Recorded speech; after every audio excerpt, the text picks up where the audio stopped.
जय श्री कृष्ण भक्तों। श्री गर्ग संहिता महर्षि गर्गाचार्य जी की अनुपम कृति है।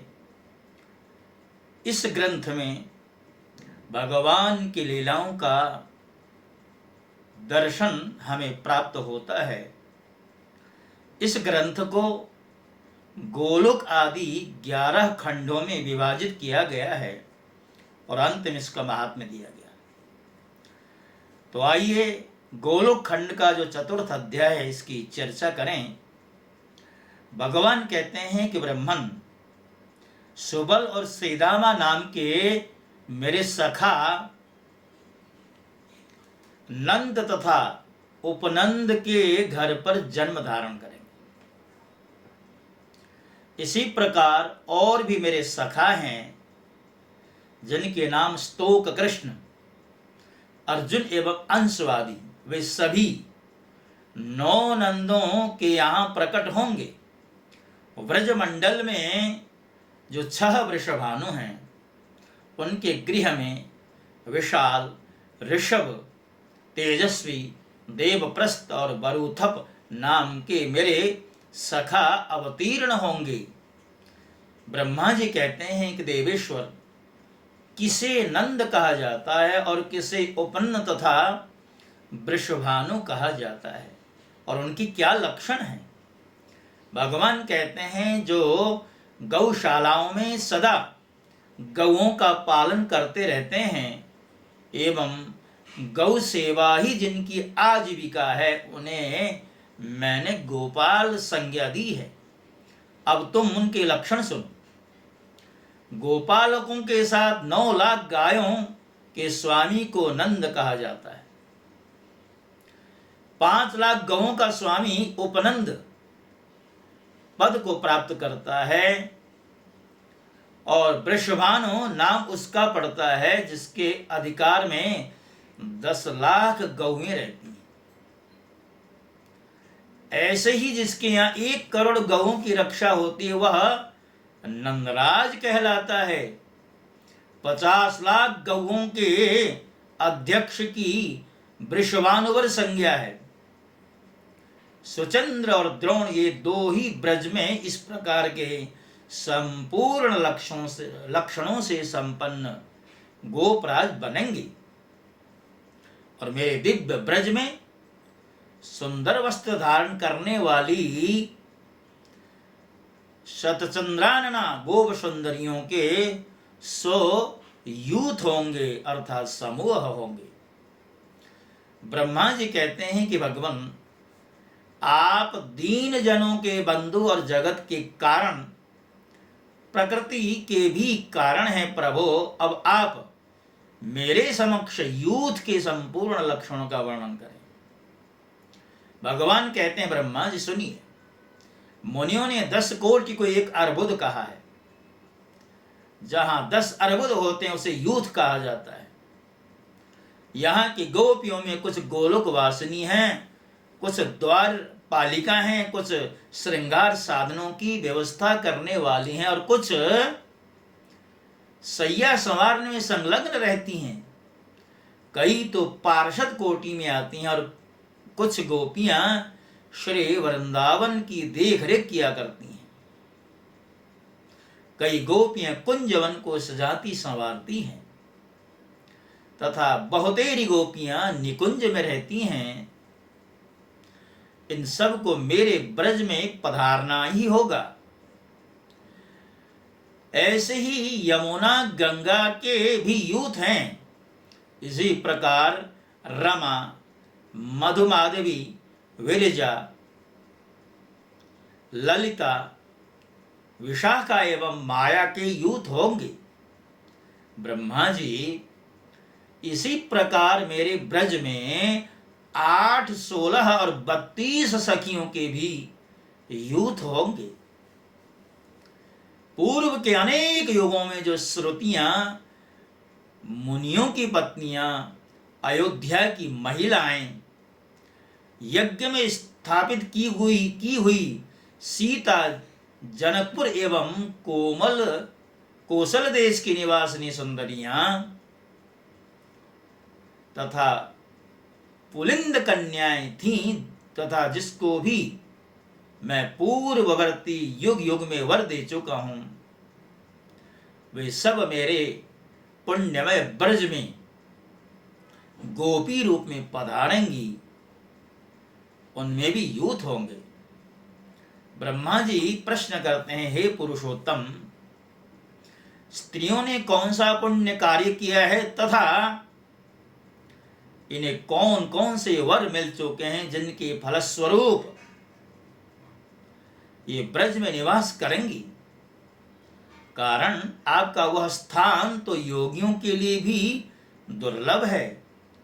भगवान बोले, पूर्व काल में श्रुतियों ने श्वेत द्वीप में जाकर वहां मेरे पूर्व रूपभूत भूमा अर्थात विराट पुरुष या परब्रह्म का मधुर वाणी में स्तवन किया। तब सहस्रपाद विराट पुरुष प्रसन्न हो बोले, हरि कहते हैं, श्रुतियों, तुम्हें जो भी पाने की इच्छा हो वर मांग सकते हो। जिनके ऊपर मैं स्वयं प्रसन्न हो गया उनके लिए कौन सी वस्तु दुर्लभ हो सकती है। श्रुतियां कहती हैं, भगवान, आप मन वाणी से नहीं जाने जा सकते, अतः हम आपको जानने में असमर्थ हैं। पुण्यवेत्ता ज्ञानी पुरुष यहां जिसे केवल आनंद मात्र बताते हैं, अपने उसी रूप का हमें दर्शन कराएं प्रभु। यदि आप हमें वरदान देना चाहते हो तो बस यही वरदान दीजिए। श्रुतियों की बात सुनकर के भगवान ने उन्हें अपने दिव्य गोलोक धाम का दर्शन कराया, जो प्रकृति से परे। वह लोक ज्ञानानंद स्वरूप अविनाशी तथा निर्विकार है। वहां वृंदावन नामक वन है, जो काम पूरक कल्प वृक्षों से सुशोभित है। मनोहर निकुंजों से संपन्न वह वृंदावन सभी ऋतुओं में सुखदायी है। वहां सुंदर झरनों और गुफाओं से सुशोभित गोवर्धन नामक पर्वत है। रत्न एवं धातुओं से भरा हुआ वह श्रीमान पर्वत सुंदर पक्षियों से आवृत है। वहां स्वच्छ जल वाली श्रेष्ठ नदी यमुना भी लहराती हैं। उसके दोनों तट रत्नों से भरे हैं। हंस और कमल आदि से वह सदा व्याप्त रहती है। वहां विविध रास रंग में उन्मत्त गोपियों का समुदाय शोभा पाता है। उन श्रुतियों को इस प्रकार अपना लोक दिखाकर भगवान बोले, कहो तुम्हारे लिए अब क्या कर सकता हूं। तुमने मेरा यह लोक तो देख ही लिया है, इससे उत्तम दूसरा कोई और वर मांग सकते। श्रुतियां कहती हैं, प्रभु, आपकी करोड़ों कामदेवों के समान मनोहर विग्रह को देखकर हम में कामिनी भाव आ गया है और हमें आपसे मिलने की उत्कट अभिलाषा हो रही है। हम विरह ताप संतप्त हैं, इसमें कोई संदेह नहीं है। अतः आपके लोक में रहने वाली गोपियां आपका संग पाने के लिए जैसे आपकी सेवा करती हैं, हमारी भी वैसी ही अभिलाषा है। भगवान बोले, श्रुतियों, तुम लोगों का यह मनोरथ दुर्लभ एवं दुर्घट है, फिर भी मैं इसका भलीभांति अनुमोदन कर चुका हूं, अतः वह सत्य होकर रहेगा। आगे होने वाली सृष्टि में जब ब्रह्मा जगत की रचना में संलग्न होंगे, उस समय सारस्वत कल्प बीतने पर तुम सभी श्रुतियां ब्रज में गोपियां बनोगी। भूमंडल पर भारतवर्ष में मेरे माथुर मंडल के अंतर्गत वृंदावन में रास मंडल के भीतर मैं तुम्हारा प्रियतम बनूंगा। तुम्हारा मेरे प्रति सुदृढ़ प्रेम होगा जो सब प्रेमों से बढ़कर होगा। भगवान कहने लगे, ब्रह्मा जी, पूर्व कल्प में मैंने वरदान दे दिया है और उसी के प्रभाव से वे श्रुतियां व्रज में गोपियां होंगी। त्रेता युग में देवताओं की रक्षा और राक्षसों का संहार करने के लिए मेरे स्वरूपभूत महापराक्रमी रामचंद्र जी अवतीर्ण हुए। कमल लोचन श्री राम ने सीता के स्वयंवर में जाकर धनुष तोड़ा और उन जनक नंदिनी श्री सीता के साथ विवाह किया। उस अवसर पर जनकपुर की स्त्रियां श्री राम को देखकर प्रेम विह्वल हो गई। उन्होंने एकांत में उन महाभाग से अपना अभिप्राय प्रकट किया, राघव आप हमारे परम प्रियतम बन जाएं। तब श्री राम ने कहा, सुंदरियों, तुम शोक मत करो, द्वापर के अंत में मैं तुम्हारी इच्छा अवश्य पूर्ण करूंगा। तुम लोग परम श्रद्धा और भक्ति के साथ तीर्थ दान तप शौच एवं सदाचार का पालन करती रहो, तुम्हें ब्रज में गोपी होने का सुअवसर प्राप्त हो जाएगा। भगवान श्री राम ने अयोध्या के लिए प्रस्थान कर दिया। उस समय मार्ग में अपने प्रताप से उन्होंने भृगुकुल नंदन परशुराम जी को परास्त कर दिया था। कौशल जनपद की स्त्रियों ने भी राजपथ से जाते हुए कौशल जनपद उन कमनीय कांति श्री राम को देखा था। उनकी सुंदरता कामदेव को मोहित कर देने वाली थी। उन स्त्रियों ने श्री राम को मन ही मन पति के रूप में वर्ण कर लिया। उस समय सर्वज्ञ श्री राम ने उन समस्त स्त्रियों का मन ही मन उनको वर दिया, तुम सभी ब्रज में गोपी होगी और उस समय मैं तुम्हारी इच्छा अवश्य पूरी करूंगा। फिर सीता और सैनिकों के साथ रघुनाथ जी अयोध्या पधारे। यह सुनकर अयोध्या में रहने वाली स्त्रियां उन्हें देखने के लिए आई। श्री राम को देखकर उनका मन मुग्ध हो गया। वे प्रेम से विह्वल मूर्छित सी हो गईं। फिर वे श्री राम के व्रत में परायण होकर सरयू के तट पर तपस्या करने लगे। द्वापर के अंत में यमुना के किनारे वृंदावन में तुम्हारे मनोरथ पूर्ण होंगे, इसमें संदेह नहीं है। ये बात उन्हें आकाशवाणी ने बताई। जिस समय श्री राम ने पिता की आज्ञा से दंडक वन की यात्रा की, सीता तथा लक्ष्मण भी उनके साथ थे और हाथ में धनुष लेकर इधर उधर विचर रहे थे। वहीं बहुत से मुनि थे। उनकी गोपाल वेशधारी भगवान के स्वरूप में निष्ठा थी। रास लीला के निमित्त वे भगवान का ध्यान करते थे। उस समय श्री राम की युवा अवस्था थी। वे हाथ में धनुष बाण धारण किए हुए, जटाओं के मुकुट से उनकी विचित्र शोभा हो रही थी। अपने आश्रम पर पधारे हुए श्री राम में उन मुनियों का ध्यान लग गया। वे ऋषि लोग गोपाल वेशधारी भगवान के उपासक थे, अतः दूसरे ही स्वरूप में आए हुए श्री राम को देखकर सबके मन में अत्यंत आश्चर्य हो गया। उनकी समाधि टूटी और देखा तो करोड़ों कामदेव के समान सुंदर श्री राम दृष्टिगोचर हुए। तब वे बोल उठे, अहो आज हमारे गोपाल जी वंशी एवं वेद के बिना ही पधारे हैं। इस प्रकार मन ही मन विचार कर सबने श्री राम जी को प्रणाम किया और उनकी उत्तम स्तुति करने लगे। तब श्री राम जी ने कहा, मुनियों वर मांगो। यह सुनकर सभी ने एक स्वर से कहा, जिस भांति सीता के प्रेम को प्राप्त हैं वैसे ही हम भी चाहते हैं।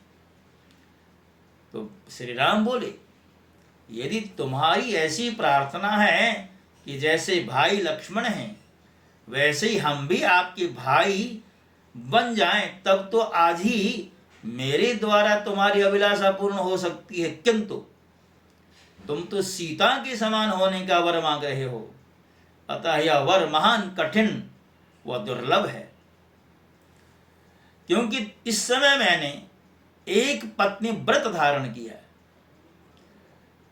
और मैं मर्यादा पुरुषोत्तम कहलाता हूं, अतः तुम्हें मेरे वर का आदर करके द्वापर के अंत में जन्म धारण करना होगा और वहीं मैं तुम्हारे इस उत्तम मनोरथ को पूर्ण कर सकूंगा।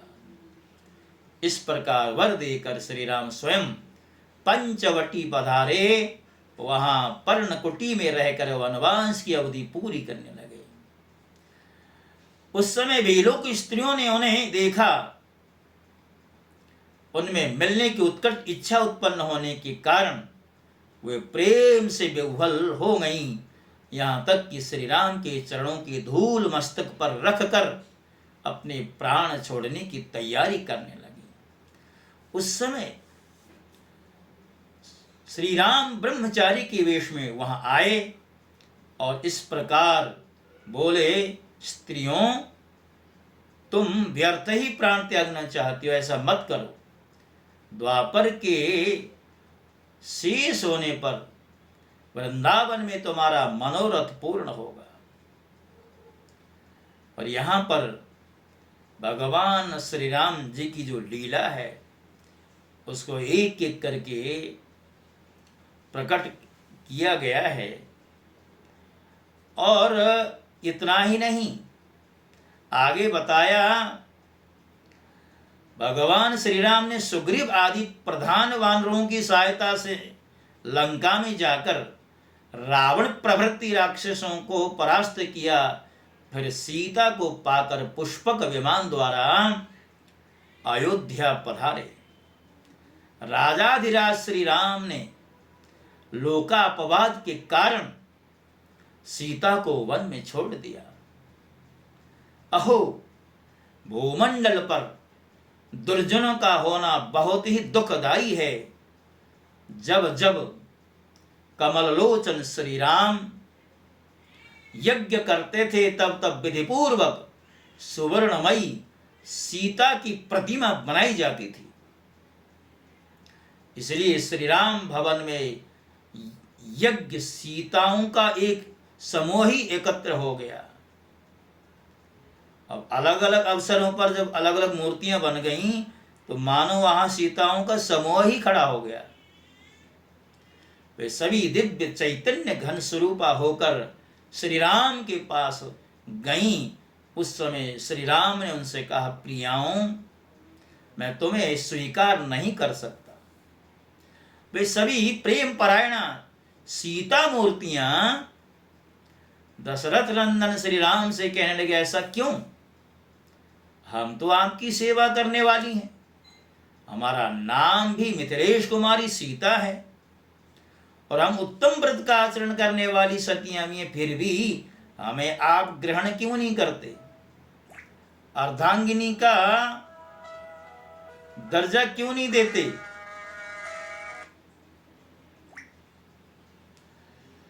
और आप तो धर्मात्मा हैं, धर्मात्माओं के मार्ग का अनुसरण करने वाले हैं। तब भगवान बोले, सतियों तुमने मुझसे जो बात कही वह बहुत ही उचित और सत्य है, परंतु मैंने एक पत्नी व्रत धारण कर रखा है। सभी लोग मुझे राजर्षि कहते हैं, अतः नियम को छोड़ नहीं सकता। एकमात्र सीता ही मेरी सहधर्मिणी है, इसलिए तुम सभी द्वापर के अंत में श्रेष्ठ वृंदावन में पधारना, वहीं तुम्हारी मनोकामना पूर्ण होगी। भगवान कहते हैं, ब्रह्मन वे यज्ञ सीता ही ब्रज में गोपियां होंगी। अन्य गोपियों का भी लक्षण सुनो। तो अगले अध्याय में अन्य गोपियों के भी लक्षण आपके समक्ष रखे जाएंगे। तब तक के लिए आपसे विदा होता हूँ। जय श्री कृष्ण। ओम नमो भगवते वासुदेव।